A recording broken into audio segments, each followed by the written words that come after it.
तो हेलो बच्चों, जैसा कि कल हम सभी ने 20 क्वेश्चन तक कर लिया था, तो आज उसके आगे बात करते हैं।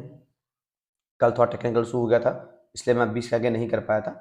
तो आज हम 20 क्वेश्चन के आगे करते हैं, ठीक है। तो 20 नंबर क्वेश्चन कह रहा है, 21 नंबर क्वेश्चन आपसे कह रहा है the father's age is 6 times his son's age. मतलब जो फादर की एज है वो सन की एज का 6 टाइम्स है।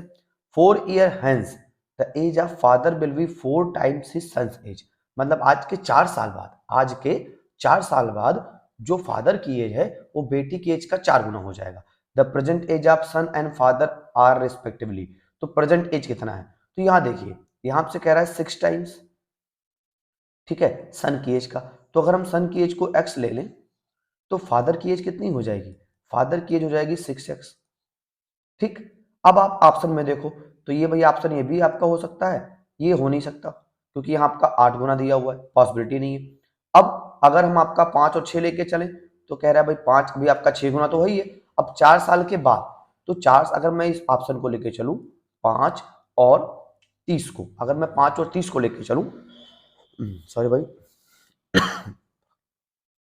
ठीक है, तो 5 साल बाद आपका कितना हो जाए, 4 साल बाद ये कितना हो जाएगा 9, और ये कितना हो जाएगा 34।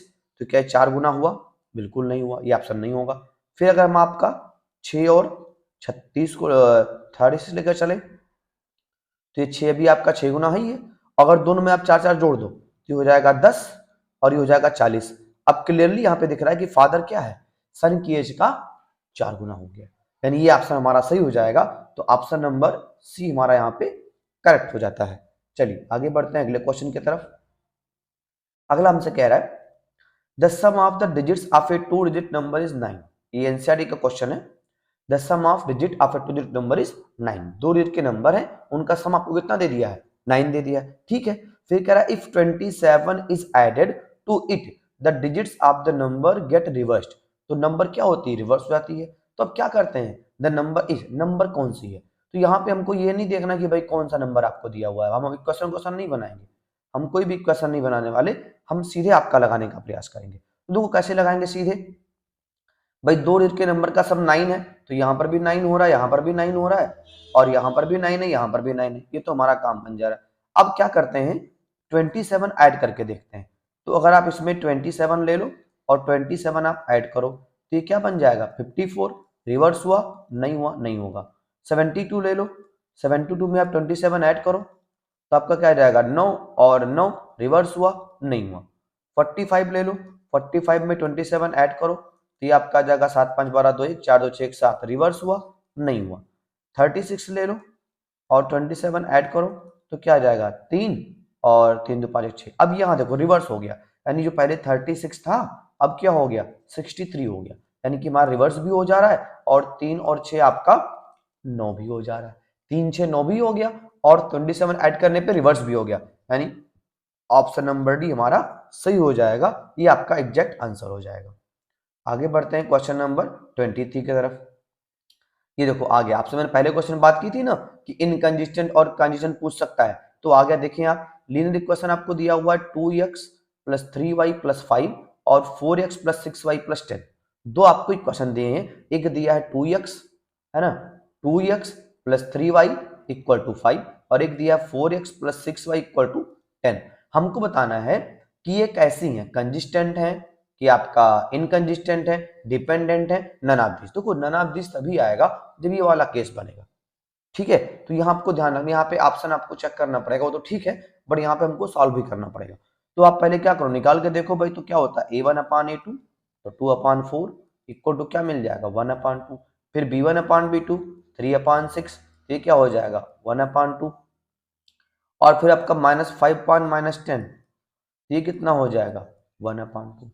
अब सब में बराबर आ गया, सब में जब बराबर आ गया तो यहां देखिए डिपेंडेंट कंसिस्टेंट, क्यों, याद करो कल हमने बात की थी डिपेंडेंट आपका कौन सी होती है, जो आपकी होती है कोइंसिडेंट वाली। तो यहाँ पे क्या आ रहा है, तीनों बराबर आ रहा है, यानी आपको क्या मिल जाएगा a1/a2 equal to b1/b2 equal to c1/c2, ये मिल गया। और ये कंडीशन किसकी होती है, ये आपकी कंडीशन होती है कोइंसिडेंट की। तो यहाँ पे लाइंस क्या है कोइंसिडेंट, और जो कोइंसिडेंट होती हैं वही आपकी क्या होती हैं डिपेंडेंट भी होती हैं, यानी ये आपका डिपेंडेंट हो जाएगा। तुम्हारा ऑप्शन नंबर सी हो जाएगा सही, डिपेंडेंट कंसिस्टेंट, डिपेंडेंट और कंसिस्टेंट। चलिए आगे बढ़ते हैं अगले क्वेश्चन की तरफ। क्वेश्चन नंबर 24 ये कह रहा है the pair of equation y बराबर 0 एंड y बराबर 7 has one solution, two solution, many solution. तो इसका मैं आपको बता चुका हूँ, ये एनसीईआरटी एग्जाम्पलर का है। ऐसे क्वेश्चन हमने शुरुआत में किए थे, तो ये आप करेंगे, ये आपकी जिम्मेदारी। फिर the pair of equation x बराबर a y बराबर b graphically represent line which are, वो लाइंस कैसी हैं। तो भाई देखो x बराबर a दिया हुआ है, तो x बराबर a और y बराबर b। देखो जब भी सिंगल आपको दिया हुआ है तो x और y की वैल्यू दी हुई है, यानी आपको क्या दिख रहा है, यूनिक सोल्यूशन दिख रहा है। क्या दिख रहा है, यूनिक सोल्यूशन दिख रहा है। और जब यूनिक सोल्यूशन दिख रहा है तो इसका मतलब लाइंस कौन सी होती हैं, इंटरसेक्टिंग एट ए बी। देखो बी ए मत कर देना, बी ए क्या होगा, बी ए का मतलब हो गया कि x बराबर b है और y बराबर a है। और जबकि दिया क्या हुआ है, आपको दिया हुआ है x बराबर a और y बराबर b, यानी x बराबर a और y बराबर b। तो ये आपका कौन सा हो जाएगा, intersecting at a b. Solve नहीं करना है। अब सोच रहे हो कैसे हो गया, भाई याद करो आप जब ग्राफ बनाते थे ऐसे, आपने जब ऐसे ग्राफ बनाया था तो लाइंस आपने यहाँ पे मान लो a ले लिया और यहाँ पे क्या ले लिया, b ले लिया। तो ऐसा जो लाइन ड्रा करोगे तो यही तो आपका आ जाएगा। तो ऐसे आप लाइन को मैच करा दोगे, तो ये क्या हो गया a और ये क्या हो गया b, और यहाँ पे क्या हो रही है, लाइंस आपकी इंटरसेक्ट कर रही हैं। तो x बराबर a और y बराबर b क्या हो जाएगा, इंटरसेक्टिंग एट ए बी। आगे बढ़ते हैं क्वेश्चन नंबर 26 की तरफ। बड़ा बढ़िया से हमने क्वेश्चन लिया है, आप ध्यान से देखें इसको। कह रहा है मैच द कॉलम, कॉलम में क्या मैच करना है कि भाई कौन सा का यूनिक है, कौन से का आपका इन्फिनिटली मेनी सोल्यूशन है, कौन से का नो कॉमन सोल्यूशन है। मतलब वो पैरेलल वाला बात कर रहा है। तो पहले वाला देखो 2/3 हो जाएगा, 5/4 हो जाएगा, यानी a1/a2। अगर हम पहले की बात करें, अगर हम पहले वाले इक्वेशन को लेके चले तो यहाँ पे आपको क्या मिल रहा है, a1/a2 does not equal to b1/b2। तो जब a1/a2 does not equal to b1/b2 हो गया तो ये क्या हो जाएगा, यूनिक सोल्यूशन की बात करेगा। ठीक, दूसरे वाले की अगर बात करो तो 2/6 1/3 आएगा, 5/15 1/3 आएगा और 10/20 1/2 आएगा। तो यहाँ पे क्या मिल जाएगा आपको, a1/a2 इक्वल टू b1/b2 और does not equal to c1/c2 आ जाएगा। यानी ये कौन सा बन जाएगा, ये बन जाएगा आपका पैरेलल वाला। ये कौन सा बन जाएगा, पैरेलल वाला। तीसरे की अगर आप बात करें तो यहाँ पे क्या हो जाएगा, a1/a2 इक्वल टू आ जाएगा b1/b2 इक्वल टू आ जाएगा c1/c2। यानी ये कौन सा बन जाएगा, कोइंसिडेंट बन जाएगा। तो ये आपका हो जाएगा इनफाइनाइट सॉल्यूशन। ठीक है, तो ऑप्शन नंबर आप चेक करें तो ए वाले का फर्स्ट सही है, बी वाले का आपका थर्ड हो जाएगा और सी वाले का आपका 2 हो जाएगा। ऑप्शन मैच कर लें तो ए का 1 बी का 2 सी का 3 गलत हो गया, ए का 1 सी का 2 और 3 का बी। देखो ये सही आपका हो गया क्योंकि सी का कौन सा आ रहा है, सी का 2 वाला आ रहा है। तो ऑप्शन नंबर डी आपका। ऐसा भी क्वेश्चन आ सकता है, देखो 3 यहाँ पे दे दिया और तीनों कंडीशन आपकी चक्कर वाली है, तो इसके भी आने का चांस है। तो ध्यान रखिएगा ये आपका डी वाला ऑप्शन सही। यहाँ पे ऑप्शन मैच करके देखिएगा, कंफ्यूज करने के लिए आपको ऑप्शन दिया हुआ है तो ऑप्शन आप एग्जैक्टली मैच कर लेंगे। ए का 1 आ रहा है, फिर बी का सी का 2 आ रहा है और बी का 3 आ रहा है, यानी कि आपका ये सही हो जाता है। चलिए आगे बात करते हैं क्वेश्चन नंबर 27 की। The pair of equation x बराबर 3 एंड y बराबर 3 graphically represent lines which are. अभी आपने बात किया था, अभी हमने बात किया था ए बी वहां दिया था, यहाँ पे 4 3 आ गया। देखो सिंपल सा क्वेश्चन है, वहां ए बी कहा, यहाँ पे क्या कह दिया, 4 और 3 कह दिया। तो वही आपको करना है, यहाँ पे कोई परेशानी वाली बात नहीं है। x बराबर 4 है और y बराबर 3 है, तो इंटरसेक्टिंग एट 4,3 x वाला पहले लिखते हो और y वाला लिखते हो आप बाद में। तो क्या हो जाएगा 4,3 आपका यहाँ पे एग्जैक्ट सोल्यूशन हो जाएगा। आगे बात करते हैं क्वेश्चन नंबर 28 की।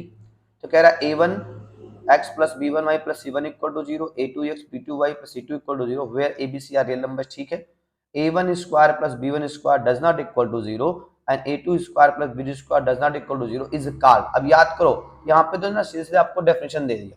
क्या दे दिया है, डेफिनेशन। तो ये हमेशा क्या बनता है, pair of linear equations in 2 variable, यही आपकी डेफिनेशन है। अगर आप याद करो तो ये आपकी डेफिनेशन किसकी दिया हुआ है, a1 plus b1 plus c1 equal to 0, a2 b2 c2 equal to 0, abc real number और ये डज नॉट इक्वल टू 0। ये कंडीशन किसकी होती है? Pair of linear equation in two variables. तो ऑप्शन नंबर सी आपका हो जाता है यहाँ पे सही। जय माता दी। आगे बढ़ते हैं क्वेश्चन नंबर 29। अभी हमने ये कर लिया, शायद 2 बार हो गया, तो इसके लिए थोड़ा सा भाई आप नहीं, 2 बार नहीं हुआ है, बस थोड़ा सा बदल दिया है, यहाँ ध्यान रखें। कोइंसिडेंट इंटरसेक्टिंग पैरेलल कह दिया, तो ये आप खुद करेंगे। क्वेश्चन नंबर 30 की बात करते हैं। कह रहा है a pair of linear equation which have unique solution x equal to 2 y equal to -3 is कौन सी है? अब देखो यहाँ पे ना हम बैल बुद्धि नहीं लगाएंगे ना, बैल बुद्धि बहुत तो कहेंगे लाओ गुरुजी हम सॉल्व करेंगे और इसको दोनों पूरा सॉल्व करके चारों सॉल्व करेंगे तब वो आंसर निकालेंगे। अरे भैया बिल्कुल बैल बुद्धि वाली बात है, ऐसा बिल्कुल नहीं करना। क्या करो, आपको जो x बराबर 2 दिया है, y बराबर -3 दिया है, इसी को रख के देख लो किसमें रखने पर सेटिस्फाई हो रहा है, और जिसमें रखने पर सेटिस्फाई हो रहा है ना वही तुम्हारा आंसर हो जाएगा। कुछ ज्यादा वो कर नहीं करना, बस आपको बोर्ड एग्जाम देना है भाई, तो टाइम बचाना है।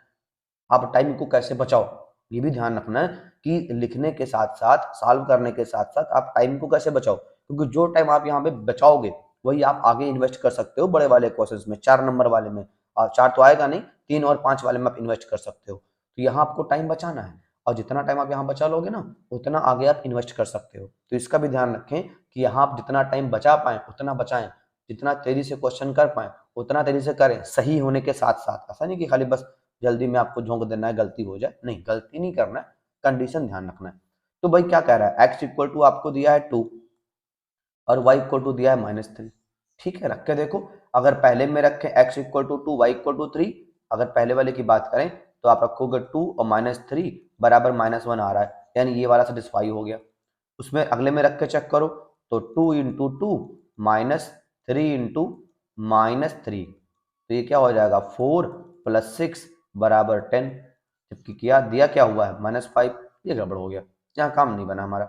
अगले पे आओ, इसको देखो तो आप क्या करो 2 इंटू 2 और +5 इंटू -3, तो ये क्या आ जाएगा 4 -15 बराबर क्या मिल जाएगा -11, इसमें आ रहा है, इसमें रख के चेक करो 4 गुणे 8 सॉरी 2 + 10 गुणे -3, तो ये हो जाएगा 8 -30 बराबर क्या आ गया -22। तो ये हमारा ऑप्शन हो जाता है सही, यानी हमने कोई सॉल्व वाल्व नहीं किया, सीधे। अब आप और आगे कहीं रख के चेक करो तो यहाँ 4 - 3 नहीं आएगा, 3 दूनी 6 और 10 ये भी नहीं आएगा, यहाँ पे 2 और -12 ये भी नहीं आने वाला, ये भी नहीं आएगा। तो ये आपका ऑप्शन नंबर बी यहाँ पे हो जाता है सही।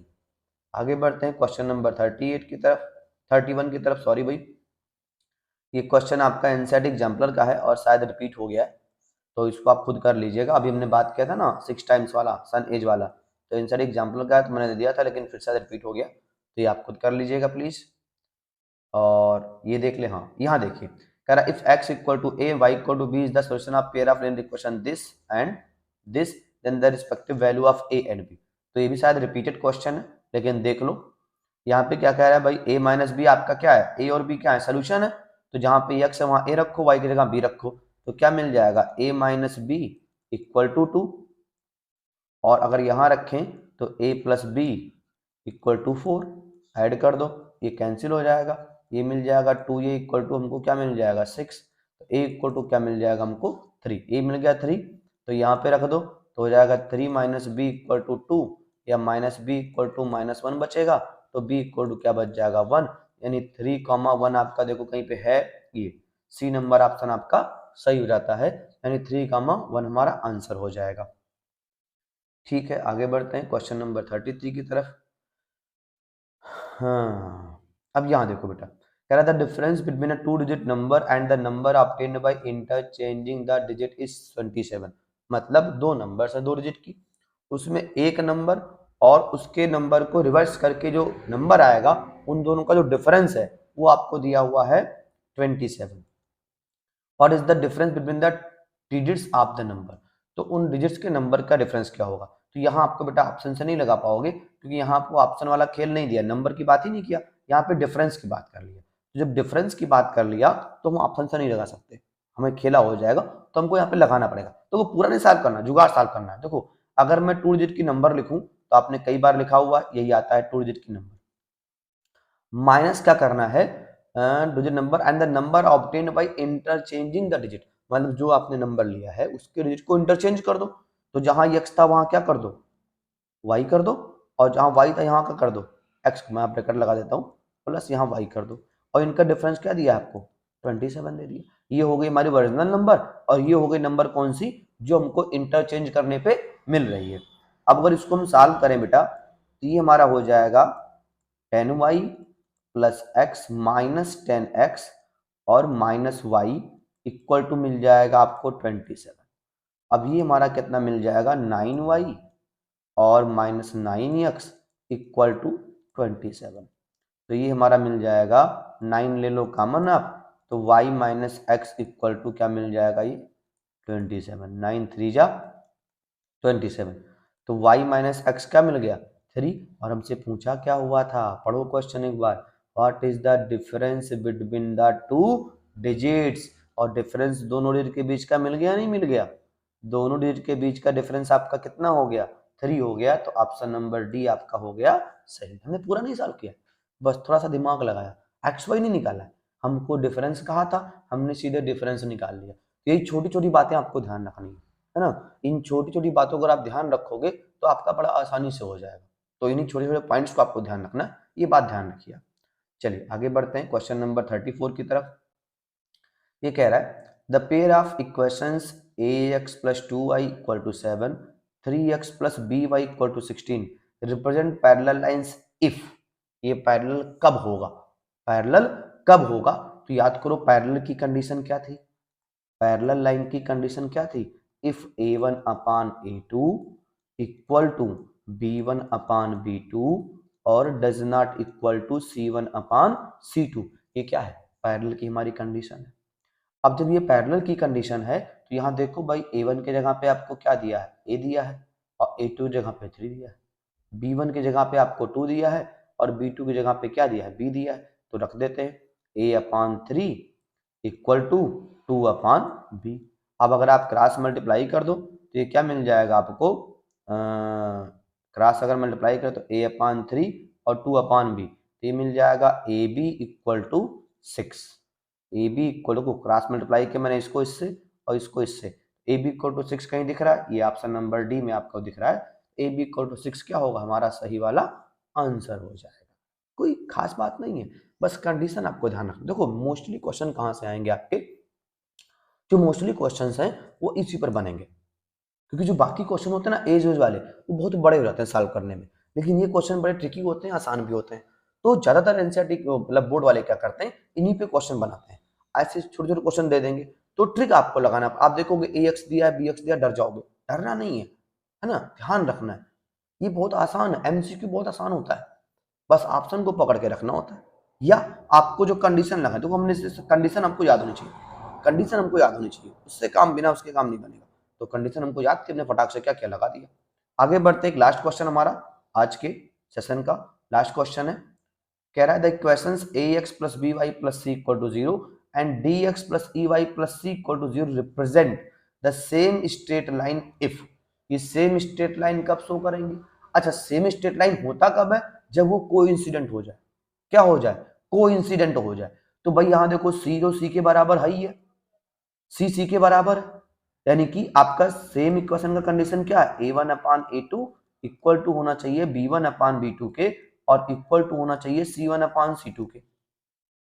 तो भाई साहब c1 अपान c2 ऑलरेडी बराबर है, उसमें कोई खेला नहीं है, बचा क्या आपका a1 a2 b1 b2, अगर इसको हम बराबर कर लेंगे तो हमारा काम बन जाएगा, यानी a अपान d बराबर किसके हो जाए, b अपान e के, क्रॉस कर दो मल्टीप्लाई, तो ae बराबर किसके हो जाए, bd के। अब देखो क्या कोई ऐसा ऑप्शन है ae बराबर bd, नहीं दिख रहा कहीं पे, ae बराबर bd हमको कहीं दूर दूर तक नहीं दिख रहा भाई, ae बराबर bd मैंने कुछ गड़बड़ कर दिया, a अपान डी b बराबर d, तो ae अपान bd कहीं दिख तो हमको नहीं रहा, हमको लग रहा है यहाँ पे ऑप्शन है भैया मिसप्रिंट, ऑप्शन आपके यहाँ पे गलत दिए हुए हैं, ये जो आपको दिया हुआ है ये वाला ऑप्शन, ये एक्चुअली होना चाहिए था ae इक्वल टू bd, ये हमारा ऑप्शन होना चाहिए था। तो ये आपका ऑप्शन नंबर बी होगा। लेकिन कब होगा? जब ए इक्वल टू बी डी देगा। बी डी यहाँ पे दिख रहा है बट आपका ए नहीं दिख रहा, ए सी लिखा हुआ है। ए सी तो कोई चांस ही नहीं होने का। अगर ए सी हम लेके चलें तो क्या ले सकते हैं? ए सी ए